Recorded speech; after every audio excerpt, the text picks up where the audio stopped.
Yeah.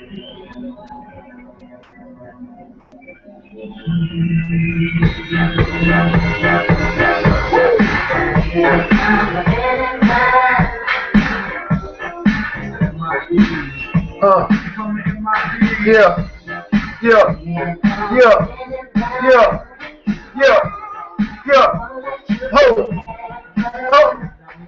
He's got his sunglasses on. It's nighttime. I don't know what that.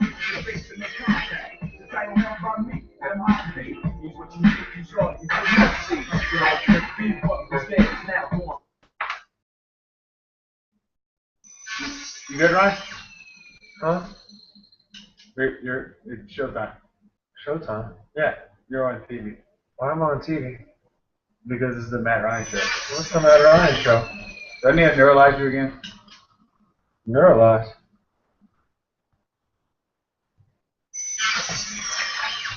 All right, I think we got him back. Oh, hey guys! Welcome everybody, episode 49 of the Matt Ryan Show. 1 week away from the Big 5-0. Men in Black's one of Ryan's favorite movies. And the Men in Black themselves have returned. They have indeed returned. Training camp is well underway, and preseason starts on Friday. So this is sort of your football teaser, your appetizer type of show, I guess. This is your bloomin' onion for your 3-course meal. Speaking of bloomin' onion, I forgot what NASCAR driver it was. Just kind of randomly saw that stuff that I watched NASCAR. I forgot who it was. But apparently because he won, everybody got free bloomin' onion. As long as you mention the NASCAR race. Right. Yep. I forgot who it is, though. But not that it matters. I think it was on Monday. No, I think we're talking about real sports here. Yeah. Not competitions that waste gas. Right. Training camp underway. Like Matt said, preparing for Friday's first preseason game against the St. Louis Rams. We're going to be playing in St. Louis, who gave us a lot of hell last year. But it is preseason. You're going to see a lot of young guys get some playing time. First things first, Drew Brees not practicing the past couple of days. What's your take? Yeah, they're being very precautious with his oblique. As always. I mean, it makes sense. I think he's officially listed as questionable. I think if he can't play, he won't. But I think if he has, even we're talking, if he's 70-75%, I think he'll try to convince Peyton at least, let him play a series or two. Right. But I don't see him going, unless he's 100%, of course, with the all aired out Saints offense. No. But then again, the Saints offensive game plan for the most part will probably be pretty vanilla. Yeah. I think you'll see a lot of handing the ball off if Brees does start, for sure. Right. Like you said, the oblique, he's been dealing with an oblique strain the past couple of days. He's been held out from practice. They did say today he did some more light running and some stretching, and he threw the ball in just regular gym attire out on the field for the first time in a few days. Which is encouraging. Absolutely. And, the guys here on the local station were talking about this injury, and they said, if this was regular season, he'd be playing. Right. Because it's not a serious injury. He'd play through it. But it might just be for precautionary reasons. So we might see a lot of Ryan Griffin and Luke McCown. And your boy and Logan. Oh, yeah, Kilgore. Logan Kilgore, you got at Middle Tennessee State, who's had a pretty decent training camp, what they've said. So, I think what's going to happen personally, I think Drew's going to get 1, maybe 2 series. Get some vanilla offense running, make sure the snaps are good, make sure the handoffs and everything that needs to happen happens, and then Drew's going to ride the pine the rest of the time and let the younger guys see what they can do. Yeah, it'll be interesting to see who Peyton brings off the bench first, and/or starts if Brees doesn't start the game. If it's going to be Griffin or McCown, I think it'll be McCown just from experience, but Griffin has looked good. Yeah, and. It would not surprise me one bit if he ends up winning the backup job, for sure. Oh, the one downfall on Griffin is today. Today was his worst practice at camp since camp has opened. I think he had 2 fumbled snaps. One led to a handoff not being exchanged, and he actually showed some frustration at camp today and spiked the ball after the second one, which is kind of expected because Drew has more of the rhythm with the snaps, and that's something that has to be 100%. From game to game, snap to snap, quarter to quarter, to make sure that those mistakes don't happen. Of course, we're going to expect Drew to start come week 1, but should anything happen whatsoever, and for Ryan Griffin's future moving forward, the snaps have to be executed perfect 100% of the time, as well as keeping a cool head. This is training camp. You got to keep a cool head.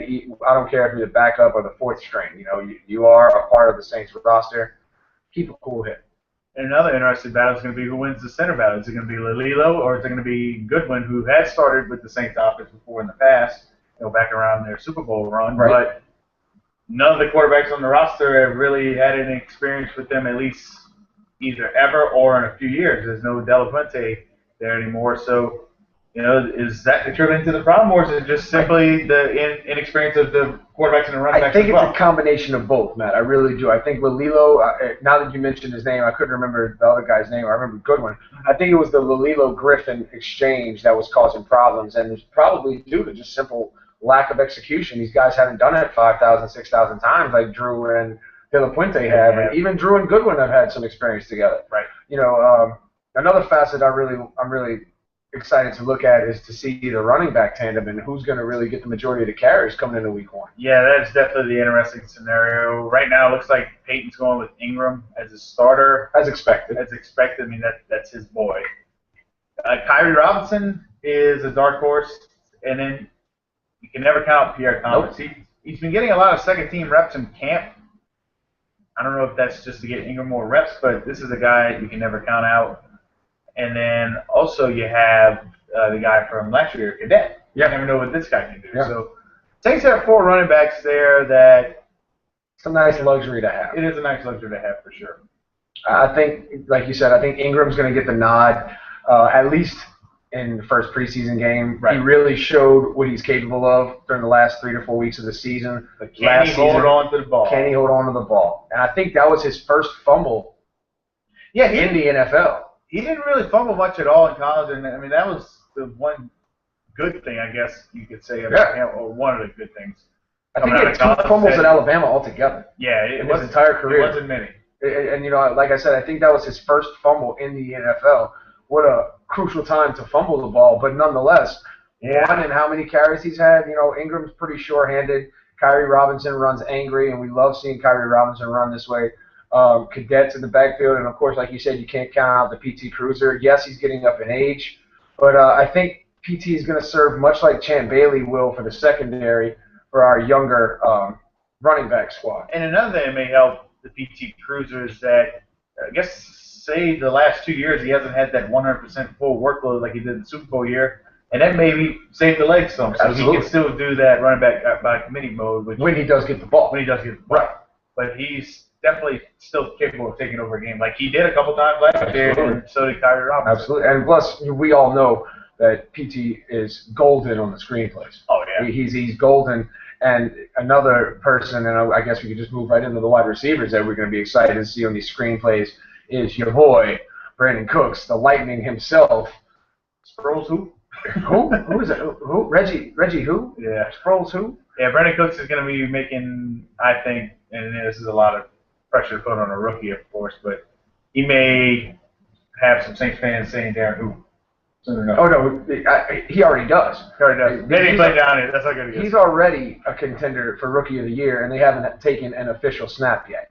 He was a Rookie of the Year candidate in the draft before he was even drafted. And then when you put him in such a spread-out, lightning offense like the Saints have with Drew Brees at the helm, we can use Brandon Cooks in 6, 7, 8 different ways that you never know when he's going to get the ball, where he's going to get the ball, if he's running a sweep out the backfield or a bubble screen, or, much like we did with Lance Moore, put him in the slot and run a 5 to 7 and out and let him break open in the open space. And they've been practicing that route with him a good bit. Yeah. The Saints at Snapchat. Yeah, they've been showing it. In fact, he burnt Patrick Robinson on an out route today, who's actually been having a pretty decent camp. Has been. P-Rob has been having a very good camp. The saying goes, Ryan, speed kills, and Cooks has been making the defense look bad at times. What was his 40 time? Was it like a 4.31 or 4.29, something stupid like that? It was in the low 4.3s, I believe. Which is like, it was like the second fastest of the combine. Only to your boy from Kent State. Yeah. Whose name we can't remember. I can't remember. I remember us talking about him back on the draft show. I mean, he left. He was a 5th round pick. Yes. And it's probably only because that's I think him, Brandon Cooks, and Trey Mason were 3 of the top 5. Exactly. Trey Mason out of Auburn. Which is surprising because Mason's a beast of a running back. He is, as far as a muscle of a running back. Yes. But I think the 1-2 punch with Mason, at least, is the speed and then a little bit of muscle to push him through should he encounter contact. You know, he can get yards after contact real easily, partially because he's so damn fast, and partially because he's got a little bit of muscle. Exactly. But yeah, I don't know if I can see that. Went away now. It went off. It went away. But if you have Snapchat, download the Saints on it. Follow the Saints. They've been. It posts a lot. It posts a lot from training camp, which is pretty cool, including our boy Cooks.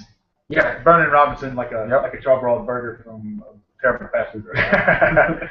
Well, we already know about the quiet storm, Marcus Colston, the leading receiver in Saints history. He's going to be there in week 1. You know, he's been Drew's go-to guy for the better part of the past 5-6 years. Some other interesting names to follow, though, is Nick Toon. Yes. Kenny Stills, I think, is almost back from that. Still dealing with the quad hamstring, whatever they want to call it. In full pads doing some kind of work, but he was on the All-Star bike team with Champ Bailey and a couple of those other guys today. Of course, Meacham. We've got to keep eyes on Meacham. And then it gets interesting coming down to that number 5, number 6, of who's going to make the starting 5 and who's going to be on the practice squad. Yeah, you may have a camp all-star like an Andy Tanner last year, or a guy we don't even know about yet. I can't remember his last name right now. I know you got Joe Morgan who also. Joe Morgan. You got Andy Tanner, and you got Shantavius. George. I think is it George? I forget for sure. Rookie, 6 foot, 200 out of Valdosta State. He's been my, I guess you could say, my favorite sleeper of the underdogs. One of the survivors of the rookie camp. Yeah, definitely. Got a training camp invite, but they're all going to have their opportunities for sure. And then, of course, you got Yemi. Of course, that's a given. At tight end. That's a given. Tight end. My challenge to Jimmy this year, I don't care how many thank you. I don't care how many touchdowns you have. I don't care how many receptions and yards you have. I want to see you play tight end. I want to see you set the edge for those screens, for those sweeps out of the backfield. If you can set the edge on the defensive end and do the other half of what a tight end does, because that's your position, tight end. Ask Ryan Rodriguez, you block. That is indeed a Ryan Rodriguez quote. That's a good throwback there. I'll take it back. I like it. He played center, but he was a damn good tight end. I'll give him props. Give credit where credit's due. He knows about the fundamentals for sure. The other side of the ball. Defensive side has been looking pretty good, even though we have such a high-powered offense. Especially at end. Junior Gillette is on fire right now. Somebody get this guy some water. Somebody get him some water. The great thing is Cam Jordan's almost been flying under the radar with a solid camp, and we know what he can do. Exactly. Now, between the two of them, what was it? I think they had 23.5 sacks last season. Something like that. Jordan was up in double digits, and I want to say Jordan had maybe 12 or 13, and Gillette was around there. Like 11 and a half. 11 and a half-ish. It's incredible when your two ends are putting up numbers like this. I was on the way to the studio here. I was listening to the radio, and they were recapping some of the defensive guys. And our draft pick, Ronald Powell, coming out of high school in California, was the #1 rated recruit. I was looking for the right collegiate term. Recruit coming out of high school, goes to Florida, ACL injury, but he has been studying along the lines of Gillette and Cam Jordan, and they were referring to him as a tweener. He's not a defensive lineman by size, but he's too big to play linebacker, so they have him lining up in the Sam position, or as the Saints and Rob Ryan call the buck, where he's on the line in a 3 or 4 point stance, but he's got the speed of a linebacker, and you know Rob Ryan's hybrid defenses. Absolutely, that's similar to what you had with Martez Wilson last year before. I guess he just really fell off the earth. He had a lot of potential, but just didn't get it together. And then you got the interior, you got Akeem Hicks. Of course. And Saints got a little bit of the injury bug going there right now. Jenkins isn't back yet from last year, at least from what I remember. I think John Jenkins is still on the All-Star. He's still on the pup list. The pup list, but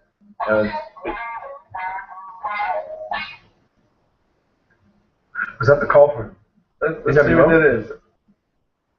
That is our Mark Ingram fan knowing that we're doing a show right now, and he needs to not send Facebook messages to the group. You must wait. Bamatard. He who shall not be named, but shall be referred to as Bamatard. That is acceptable. I'll allow it. Before we were so really interrupted, right? We were talking about John Jenkins and the rest of the defensive line depth.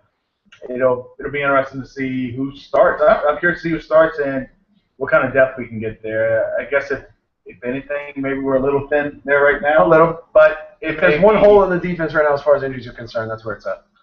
And a lot of it has to do also with not that the Saints can't stop the run, but it's almost like they over pursue on it sometimes. And, they've yeah. been struggling with it the last couple of days.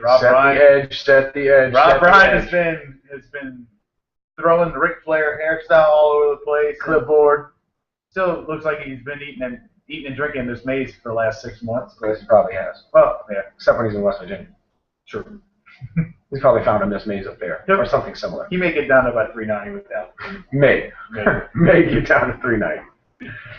I think the big talk of the Saints defense that everybody's waiting to see is the secondary. Yes. Champ Bailey.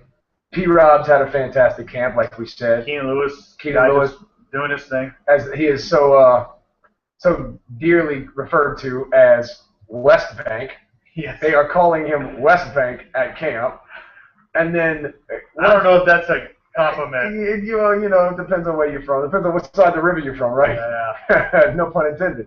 From the east side. But the big one everybody's been waiting to see, and at least for me personally, is Rob Ryan's crazy 3 safety defensive packages where you're running the likes of Jarius Byrd, Kenny Vaccaro, and either Corey White, Vinny Sinceri, or Raphael Bush. And then you got these other guys, Warren and I can't remember the other guys. There's like 7 or 8 guys down those. Probably four to five safety spots, depending on what they keep. I got to think one of them will at least be a practice squad, or maybe 2 for sure. But then as well as contributing to special teams. Yeah, I think cornerback, safety, and wide receiver might be the most exciting camp battles that you'll have all year, along with maybe the backup quarterback. Yeah, for sure, because there's just so much depth there. You got Jean-Baptiste. We'll get to see him play. He's finally started making plays in camp today. On Jimmy, as a matter of fact, he was covering Jimmy with perfect position, and you know they match up relatively similar in size. Yes, Jimmy's 6'7", but you know for a cornerback, Jean-Baptiste is 6'3". He's that physical cornerback that the Saints need to cover freak athletes like Graham. You're going to have a big receiver like Mike Evans in Tampa. Yeah. You got 6'5", Megatron. You know these type of wide receivers all over the NFL. And you need good physical corners to do that, and we'll see soon enough if the guy can settle up to the learning curve or not. He needs to get a little quicker with the hips, but I think he's working on that. Oh, yeah. And then also because he played in the Big 12. Big 12! The pass-happy Big 12 that's terrible on defense. This ass Texas. Mm-hmm. I'll be the first to admit it. I wasn't happy with the Vaccaro pick, but, you know, neither was I. He was a good player on a horrible defense. He was the defense. Yeah. He was all starting 11 at UT 2 seasons ago. And I didn't like the pick originally either because I looked at his statistics, and as a safety, he only had like 2 or 3 interceptions through his entire career, but he had like 400-something tackles. It's probably because they didn't go after him. Right. They just went after these other cornerbacks. And he's still making plays on the ground. Absolutely. And now look at him. The lady favorite, the guy favorite, the coach favorite. Let's go, Kenny. Absolutely. Then, of course, last but not least, you got the linebackers. Curtis Lofton's back. Yes. And then you'll have guys like Hawthorne. Yes. And Harrelson. Yes. And what will happen to Victor Butler? That's the main question. And here's your $1 million answer. I haven't heard a word about him in all of the radio that I've been listening to. He's either been MIA or hurt, or I think he's on the bubble right now. And when I heard that he had a minor injury at first, I was thinking, like, keep him away from Bama-tard running backs. Yeah, really. It's the reason he got hurt last year. But also, I'm curious to see what we're going to see in linebacker this year. You know, you don't hear much about the second and third string linebackers that the Saints have been throwing into camp there, and not even much about the starters. So that's going to be one position I think I'm going to try to focus on in the first game. Aside from that, right? Just because you haven't heard much from camp, right? You know, it's going to be interesting to see. I'm sitting here playing with numbers in my head. You know, if we run a 3-4 base defense, but we know Rob Ryan runs a bunch of crazy packages with a lot of motion in the secondary, motion in the linebacker position, where you may have 3 down linemen with Hicks, Gillette, and Jordan on the nose and the 2 ends, and then you might only run 3 linebackers with the likes of, like you said, with Hawthorne, Harrelson, and Lofton at the mic, and then have guys like 5 defensive backs. Right. You've got a corner on each side. And you've got a safety creeping up to play that 4th linebacker slot. If Vaccaro can hit hard enough. Vaccaro can hit hard enough. Bailey can play the pass and can play the run close up. You know, you're going to see a lot of insane packages. You really will. And I think a lot of it will be based on situational defenses. You're going to see some 2nd and 7 situations where we're going to run what looks like a pass defense, where we're sending the kitchen sink at you, and we still got 3 guys dropping back in coverage, where it's almost a guaranteed run play, especially against the likes of teams like St. Louis, against the likes of teams who run the ball solid like the Jets. You know, they're going to run the ball in 2nd and 7 to try and set up a 3rd and short, where you're going to have the kitchen sink coming at you, and Vaccaro's going to end up in the backfield. They said Vaccaro was the only safety aside from Troy Polamalu who lined up. No, excuse me. Only Troy Polamalu lined up within 5 yards of the line of scrimmage more than Vaccaro did last season. Wow! And Vaccaro got hurt 2/3 of the way through the season. Bingo. Vaccaro lined up. I want to say it was somewhere like 37 or 45% of his starts. He would be up there a lot of times to help and run support, right? Coming off that corner. He's a headhunter. He is a headhunter. He's a headhunter. Absolutely. But yeah, I think for the Saints, we're just eager to see him, and of course, we don't want any injuries from preseason. That's why, and of course, the defense isn't going to show all their cards. You're going to see some packages where we may never see. Again, at least against the Rams, we may never see that 3 safety package. Yeah, the thing you look for in these type of games, fundamentals. Make sure not missing tackles, making sure setting the edges. Yeah, setting the edges. Make sure O-line and setting the blocks. The Great Valley isn't opening up the middle of the hole where we're giving up 15-yard games. Especially if we're playing against the likes of Zach Stacy, we're gonna have to watch that from Jump Street. Even though they may only see a first couple of series as well, we got to make sure that all of our I's are dotted and our T's are crossed. From the line of scrimmage all the way back into the defensive secondary to make sure the likes of Zach Stacy don't get into the defensive backfield. Absolutely. It'll be interesting to see for sure, but we'll talk about that more later on for sure. Next thing we had, we had a request to briefly talk about the PGA Championship. One thing before the PGA Championship. Yes, we don't have much to offer yet on LSU, except one thing, 25 days. It is indeed 25 days. And camp has started. And you're going to get a lot of LSU 1 week from now. 1 week from today. It's our 1 hour 50th episode special. And actually, I got a request from one of our guys in the league who said, can you do a SummerSlam special with it? Since SummerSlam is there. Yeah, we might as well. Happy hour. So you got a double main event. They use a boxing wrestling term there. Double main event. Of course, LSU is the main focus of it. But yes, we'll talk about SummerSlam next week as well for the 50th episode. Boxing is a sport I just recently started really enjoying.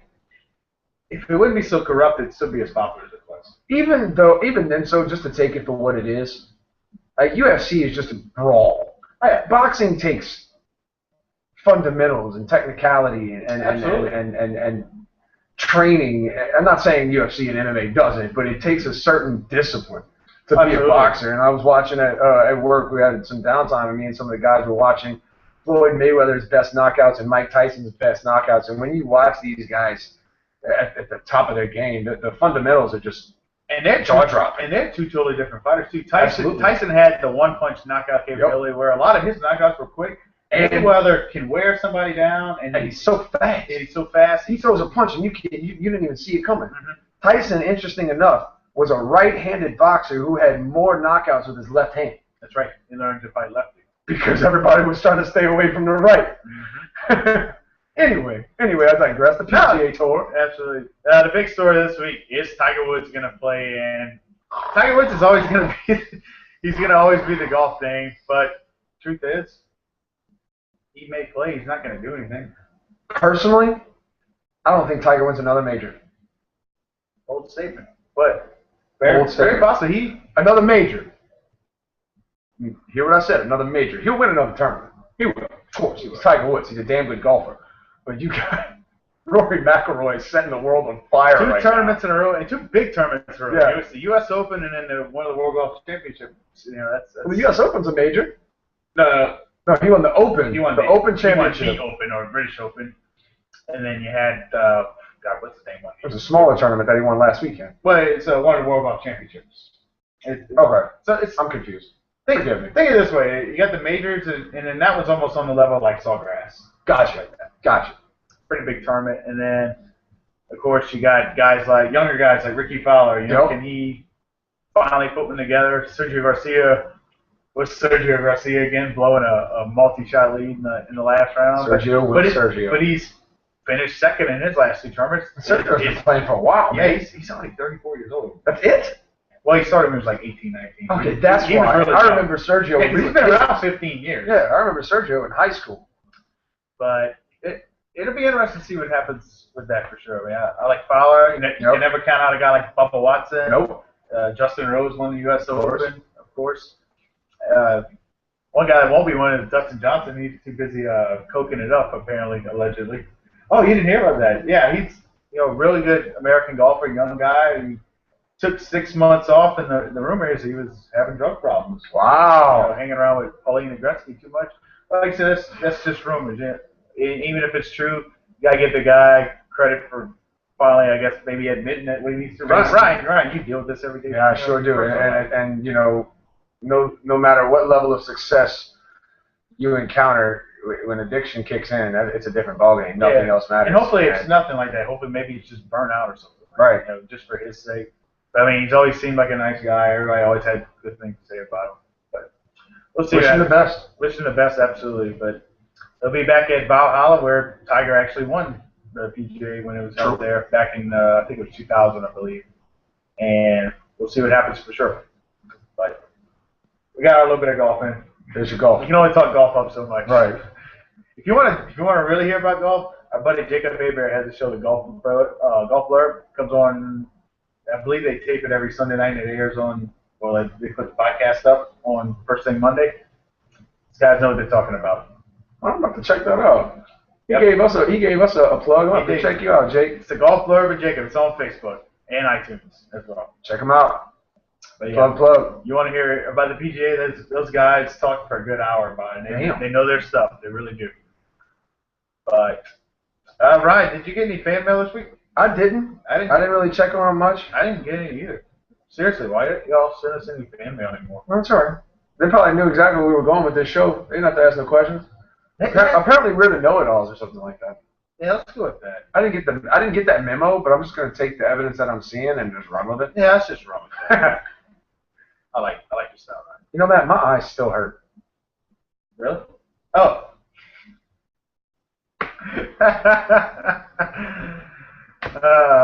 One of the best parts about this show is when we plan out how we're going to open this show.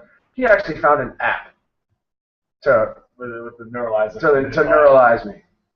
Incredible technology these days.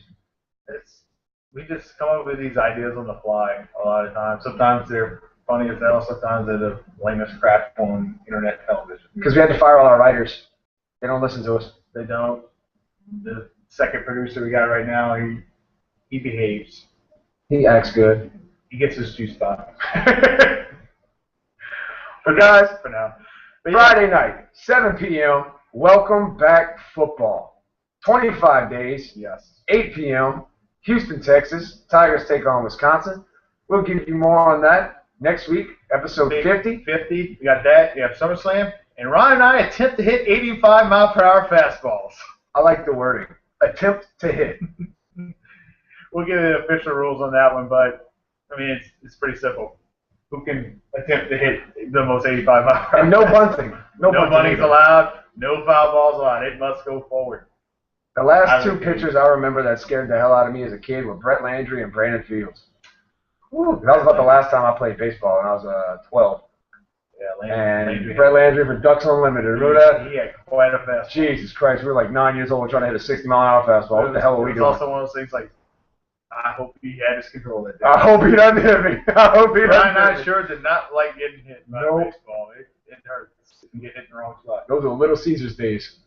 A little trip down memory lane. Yes, good times. And Dad, we had a good team of Wagon Pack. Oh, did we? Mr. Al. Acadian Bank. Ooh. Yeah. That was when we had Brandon Fields on our team. We didn't have to worry about getting hit. And I was on Fertle's Body Shop for 4 years. That was some good times for sure. A little trip down baseball memory lane. Absolutely. It's going to happen next week whenever we try to hit 85-mile-an-hour fastballs. Speaking of memory lane, still have the Air Attack 2 bat that we use. Wow. I don't know how much pop it's got left in it, but it was only used really for 1 year before it was illegal. Oh, that's right. Maybe it's enough to pop. If not, we'll at least have a cool throwback bat. Keith, don't you send us any new regulations saying we have to use Louisville wooden bats either. Not going to happen. Keith's in golf shorts right now. Oh, he ain't worried about it. Cool. No. He won't get that memo till after. He's got dad. He's got his second little baby's baptism this weekend. He's busy right now. He ain't worried about us. He ain't worried about that. Keith Fernandez, attorney for a lifetime, brings you the episode 49 of the Matt Ryan Show, brought to you by Apple? this guy and this guy. Like we said, Friday night, 7 p.m. Tune in. Who dat? Who dat? That's it, right? I think we forget one more thing, I think. Good night, America.